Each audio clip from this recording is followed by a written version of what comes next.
Now, this, my friend, is a huge fish. Welcome to Tisza-tavi Ökocentrum, a small but genuinely remarkable nature center right on the shores of Lake Tisza in Hungary. It is located in Poroszló, a Hungarian village that already existed in the 12th century.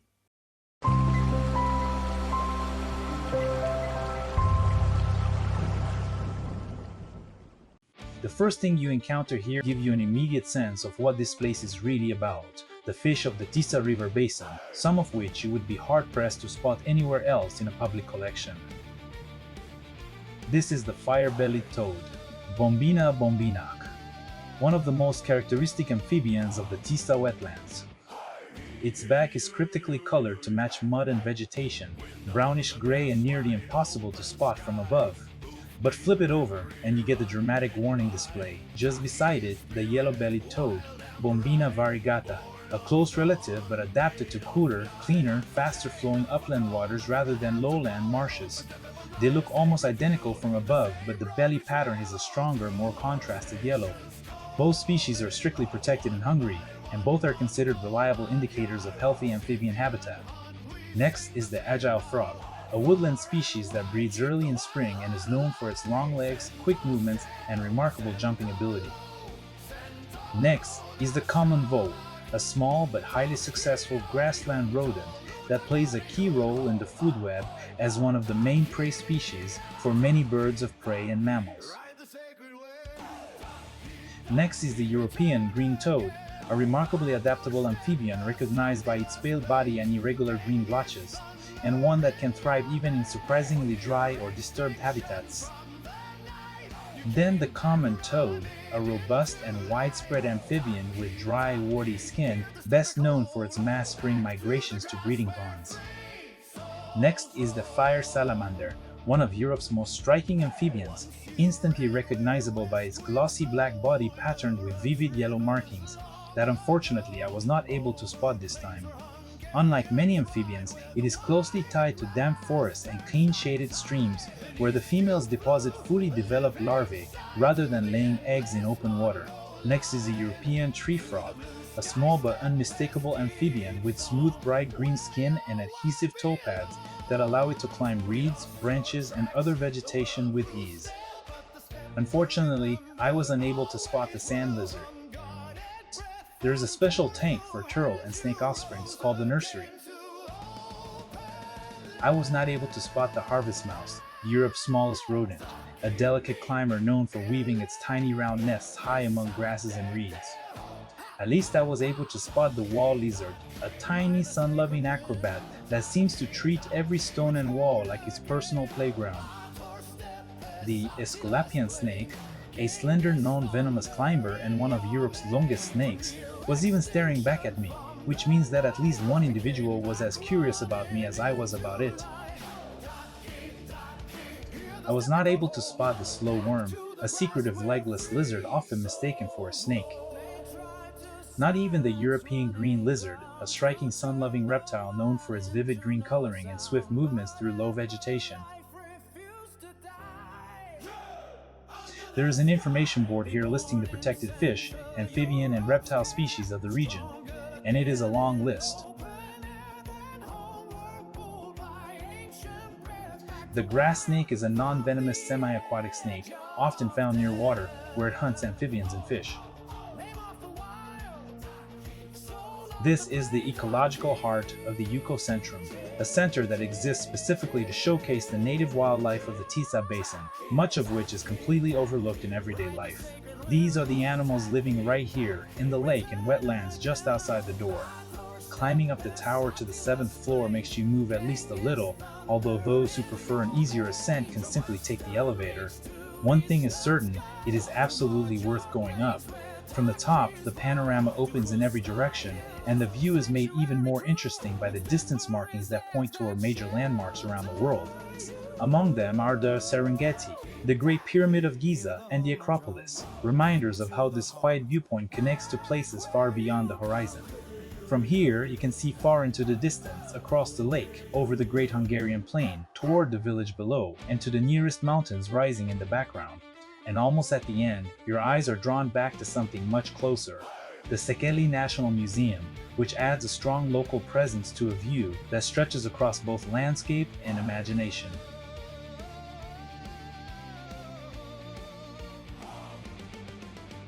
The lower terrace also hosts a fine exhibition of nature photographs, showing scenes captured in perfect moments and revealing the beauty of wildlife and landscape through carefully timed images. And now we step into something genuinely impressive. This is billed as Europe's largest freshwater aquarium system, around 1 million liters of water housing the fish fauna of the entire Carpathian basin. The tanks are designed to represent different zones of a river, from the cold, fast headwaters at the source all the way down to the slower, warmer lowland stretches near the river mouth. Each zone has its own species community, its own character. It is a snapshot of an entire river ecosystem laid out in sequence under one roof. The cactus roach is a freshwater fish of larger rivers, distinguished by its streamlined body and preference for flowing water. The white bream or brika is one of those fish that most people have seen but could not name. Common across lowland rivers and lakes, but it plays a real role in the food web, feeding on invertebrates, small mollusks and plant material, and being preyed on by pike, perch, and larger predators. You can distinguish it from common bream by the reddish base of the paired fins. The sterlet is a small sturgeon species native to large rivers and is one of the most characteristic ancient fishes of the Danube basin. It can be recognized by its elongated body, pointed snout, and rows of bony scutes running along its sides and back. Unlike many more familiar freshwater fishes, the sterlet is a bottom-dwelling species that feeds mainly on invertebrates found on the riverbed.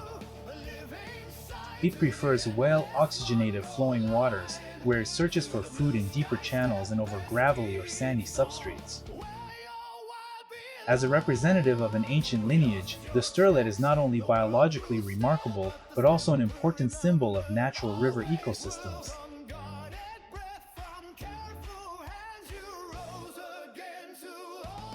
The common bleak is a slender, silvery freshwater fish that often swims in active shoals near the surface of rivers, lakes, and canals. It is especially noticeable when sunlight catches its bright flanks, giving the moving school a flashing, almost mirror-like effect. As a small but abundant species, it plays an important role in freshwater ecosystems as both a consumer of tiny food items and prey for larger fish and water birds. Some of the aquarium tanks also feature the water soldier plant, Colocan, Estratiotes aloides.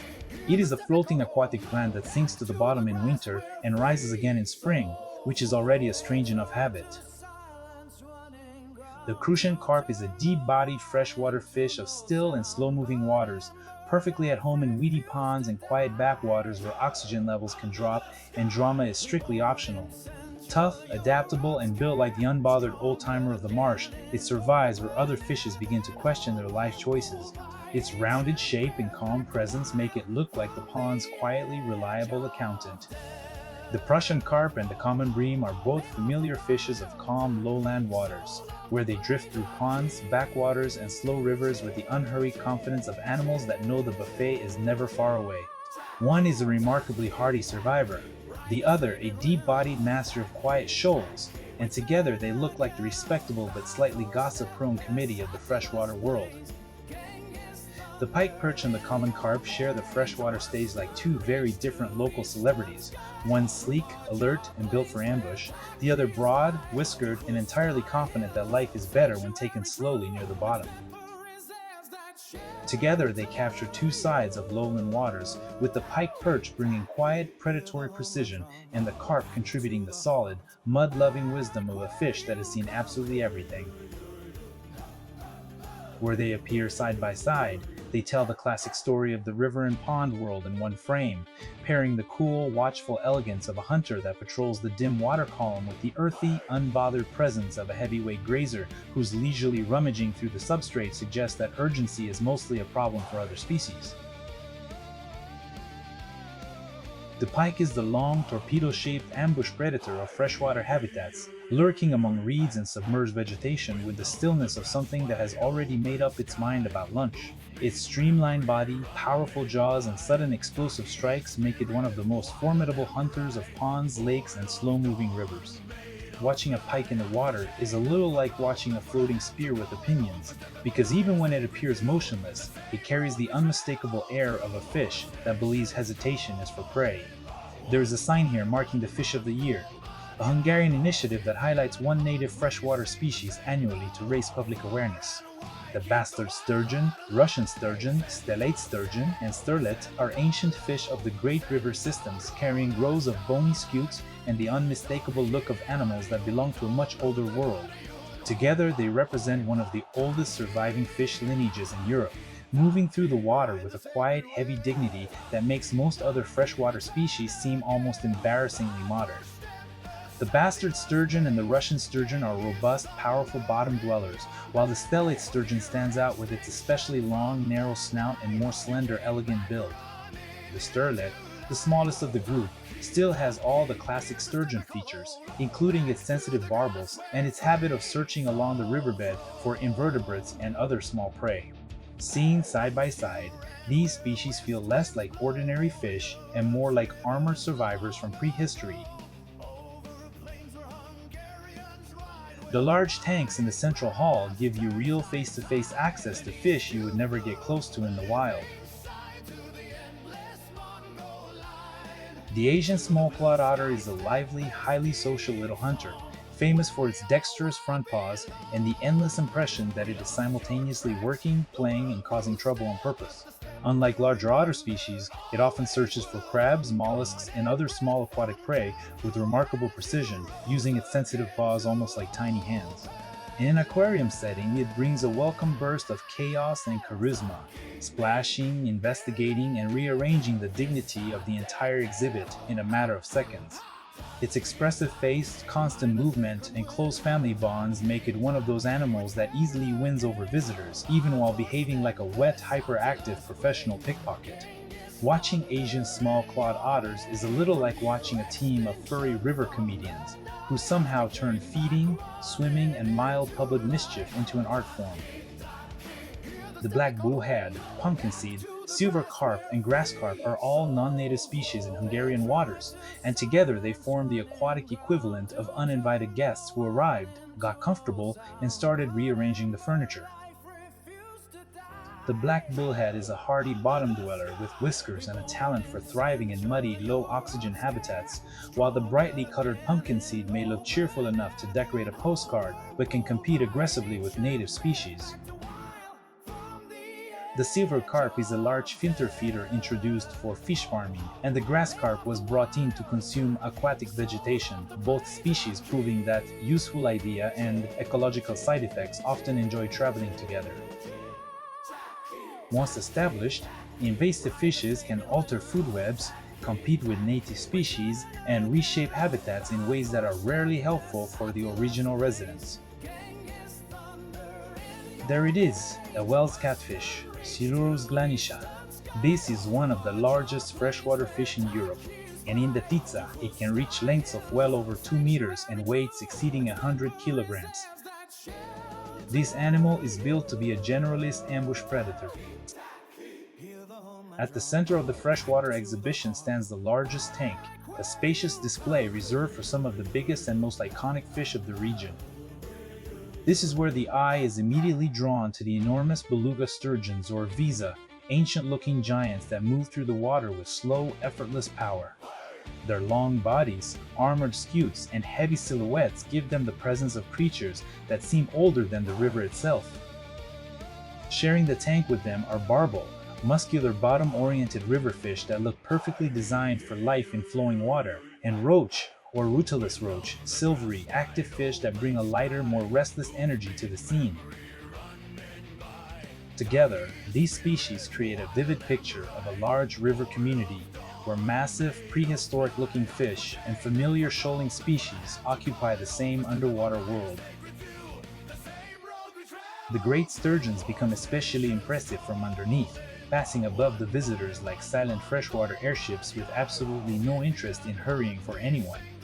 Seen from this lower perspective, the whole tank feels more dramatic, more immersive, and far more majestic, turning familiar fish from the upper viewpoint into a moving underwater spectacle. We have actually already seen these very same fish earlier in the video, when we looked into the tank from above through the glass of the upper level. From that angle, the view was more diagram-like, almost as if the aquarium had briefly turned into a living map.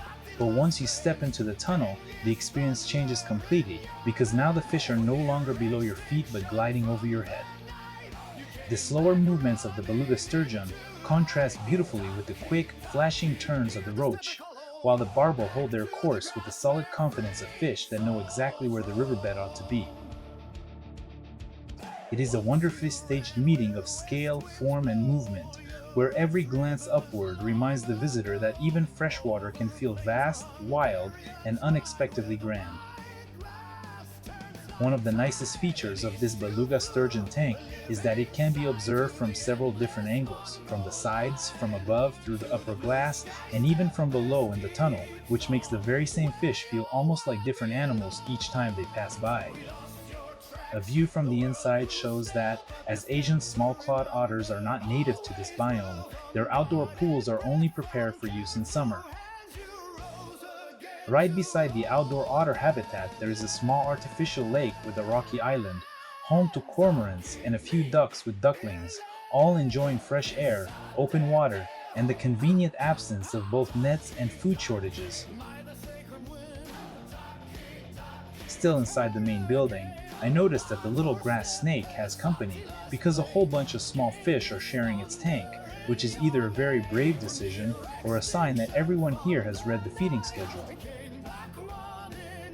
For a moment, it looks as if the snake is searching for lunch, gliding around with the kind of serious expression that says, "I am definitely investigating something, but nobody needs to worry because these fish are not meant to become today's tragic plot twist." It is probably just not hungry at the moment, and that is good news for the fish, who can continue swimming around like tiny silver extras in a reptile detective story. Scenes like this are a nice reminder that in the wetlands of the Hungarian Great Plain, many animals live close together, sharing the same water, reeds, muddy banks, and general feeling that something interesting is always hiding nearby. Lake Tisza itself is quite special, because even though people created it for practical reasons like managing water and helping with floods, nature looked at it, moved in almost immediately, and said, "Thank you, this will do nicely." Over time, the shallow waters, reed beds, and winding channels became a wonderful home for fish, frogs, birds, and reptiles, proving once again that wildlife is very good at turning a human plan into a full-scale nature project. The village of Poroslo may seem peaceful and quiet, but right beside it begins a watery world full of rustling reeds, splashing fish, secretive creatures, and birds that often sound as if they are loudly complaining about everything. What makes this landscape so lovely is that it does not need giant mountains or roaring waterfalls to impress you, because sometimes a patch of reeds, a shiny little fish, and one suspiciously busy snake can already do an excellent job.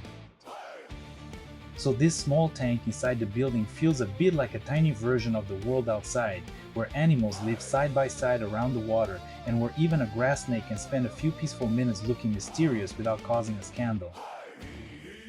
Of course, the moment the grass snake came a little too close, the fish scattered at once, proving that even in a peaceful tank, personal space is still taken very seriously.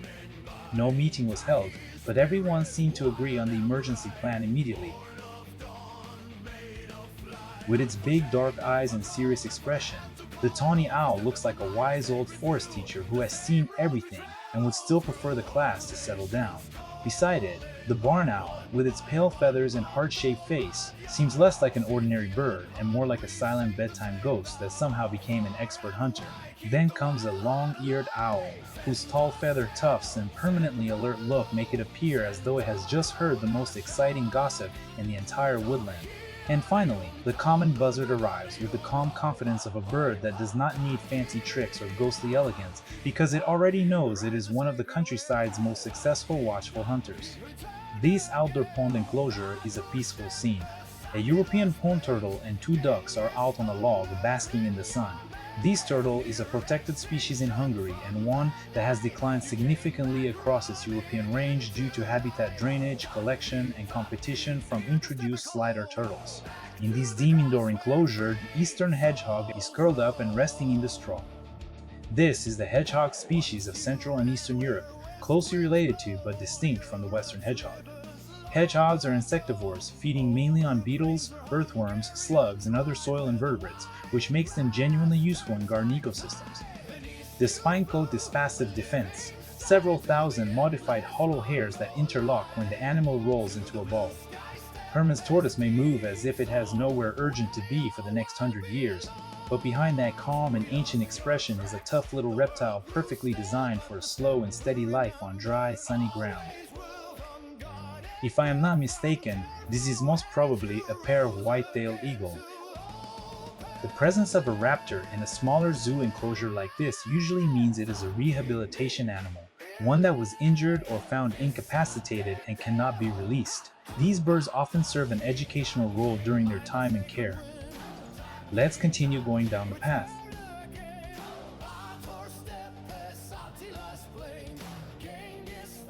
The red fox, one of the most adaptable carnivores in Hungary, present from urban edges to the deepest reed beds. Around Lake Tisza, foxes are most active at dawn and dusk, moving through floodplain meadows, riparian woodland, and reed fringes.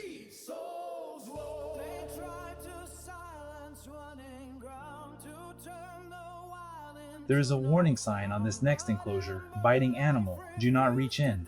The sign around the corner explains why. The golden jackal. This species has staged one of the most remarkable wildlife comebacks in Hungary over the past few decades, naturally recolonizing from the Balkans after being essentially absent from the country through most of the 20th century. Two stork species side by side, and they tell very different stories. The white stork, one of Hungary's most loved birds, nesting on chimneys and poles in villages and returning every spring from sub-Saharan Africa.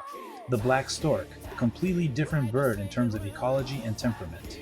Dark, iridescent plumage, strictly avoiding human disturbance, nesting in old-growth trees in quiet riparian forests well away from settlements. It is considerably rarer than the white stork and considerably more sensitive to what we do to the landscape. The raccoon dog is an invasive species in Hungary, originally from East Asia and introduced into parts of the former Soviet Union for fur farming in the mid-20th century. It has since spread across Europe and is now firmly established throughout the Tisza wetlands. The Bennett mask and stocky, low body give it a look that is more tanuki from Japanese folklore than anything European. Unlike most members of the dog family, raccoon dogs can enter shallow torpor during severe winters, the only canid known to do this. Their ecological impact in wetland habitats where ground-nesting birds breed is a genuine conservation concern.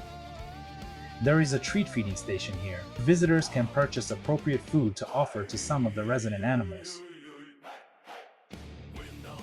Into the farm animal section now, and the Hungarian goat, Carpathian, is one of the oldest domesticated breeds in the Carpathian basin.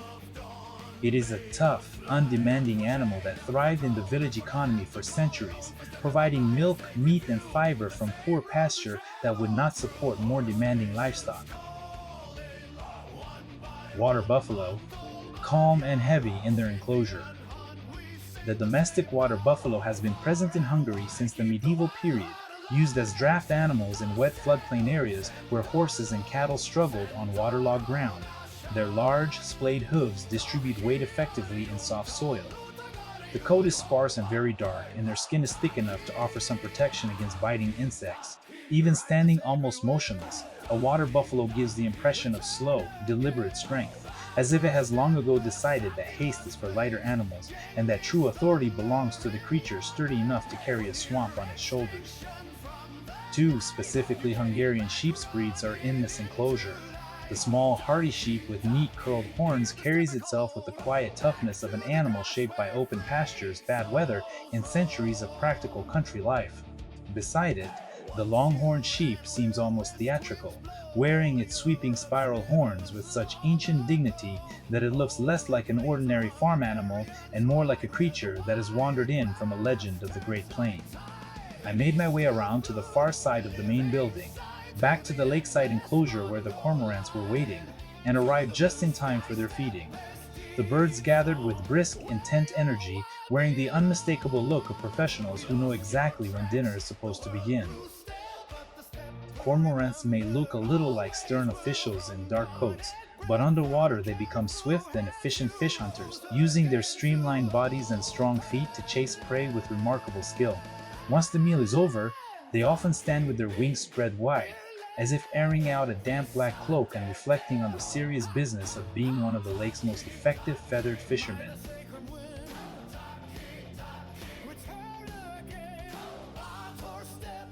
After the cormorants were fed, the great white pelicans are next. The great white pelican looks less like an ordinary waterbird and more like someone's idea of a flying fishing boat with feathers attached. With its enormous bill and expandable throat pouch, it is perfectly built for scooping up fish, though from a distance it can seem as if the bird has accidentally attached an oversized shopping bag to its face. Despite that slightly comical appearance, this is a powerful and highly efficient species, often feeding cooperatively in the wild by working together to herd fish into shallower water. On the ground, they can appear bulky and almost awkward, but once airborne, it becomes surprisingly graceful, crossing the sky on broad wings with the calm confidence of something much lighter than it really is. And when feeding time begins, all that dignity can vanish in an instant, replaced by the urgent enthusiasm of a bird that is absolutely convinced every fish in sight ought to belong to it. Their pale plumage and immense wings give them an almost regal appearance, as though they have arrived at the lake in ceremonial dress for an event of great importance. Yet the moment food appears, that elegance is joined by a certain comic determination, with each bird suddenly looking like an overexcited aristocrat in a hurry to reach the buffet first. Pelicans are highly social birds, and much of their life is spent in the company of others, whether resting, flying, or feeding in impressive groups. Watching them at close range, it becomes wonderfully clear that nature sometimes solves the practical problem of catching fish by creating a bird that is equal parts majesty, engineering, and cheerful absurdity.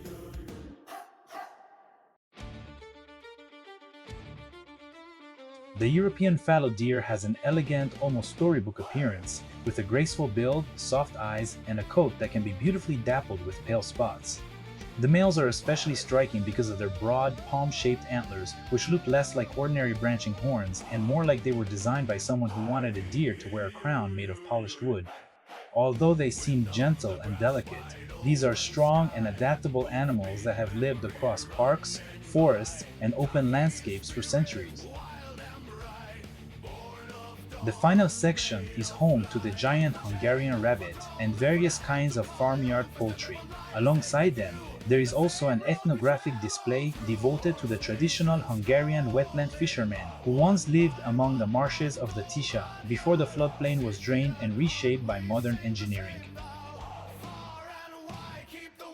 They lived in thatched reed huts, moved by flat-bottomed boat and on foot through the labyrinth of reed beds, and carried a detailed, practical knowledge of fish behavior, bird movements, and seasonal water cycles that took generations to build.